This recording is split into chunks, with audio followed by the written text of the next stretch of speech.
I'm using the petroleum jelly, Vaseline, or if you have Vicks Vapor Rub or even Tiger Balm, those are all petroleum based and those are really good fire starters. These are not to be near the fire. These can melt to your hands, but this is just so you don't get that petroleum crap all over your fingers. It's really hard to get off. It attracts a lot of dirt. If you're out in the wilderness and it's an emergency, obviously you have bigger things to worry about than getting oils on your hands. All right, so what we're gonna need are these cotton balls that I've just been collecting at home, and then some Vaseline petroleum jelly that I keep in a bag like this. Also a good idea to add dryer lint, very flammable. Sawdust is also really good, and that will bind with the petroleum jelly so you have something of structure. Next, you need the ability to light.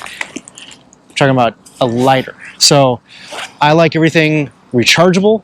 It's not because I'm eco-friendly, it's because I want something that isn't going to be once and done. Matches, once you've used them up, they're done. But with a rechargeable lighter, like this plasma arc USB lighter, I can charge it over and over again from solar, from 12 volt.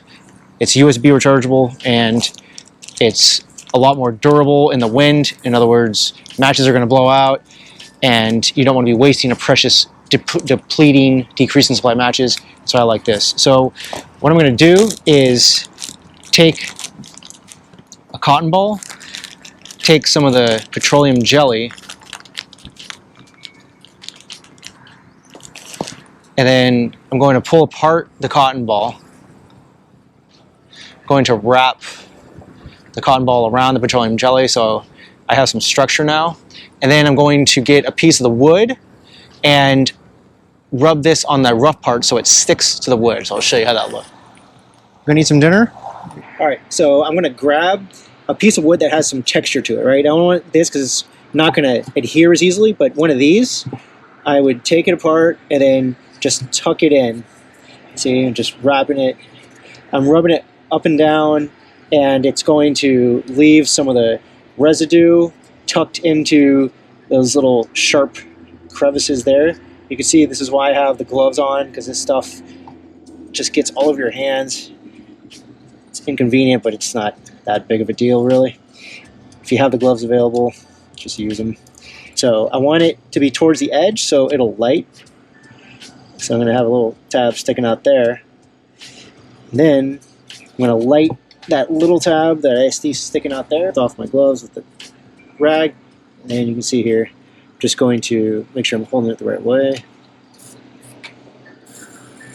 All right, so that's igniting immediately.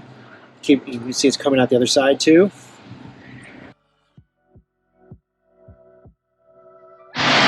See, we got a nice looking fire going now. Now, one of the things I try to do before it gets completely dark is to get the fire going, and there's a few reasons for this. With camping, with prepping, just things in general, you want your resources to go as far as possible. So instead of having a fire for warmth and then a 2-burner stove or separate stoves to boil water and cook steak, etc., one good fire will do all 3 of those things.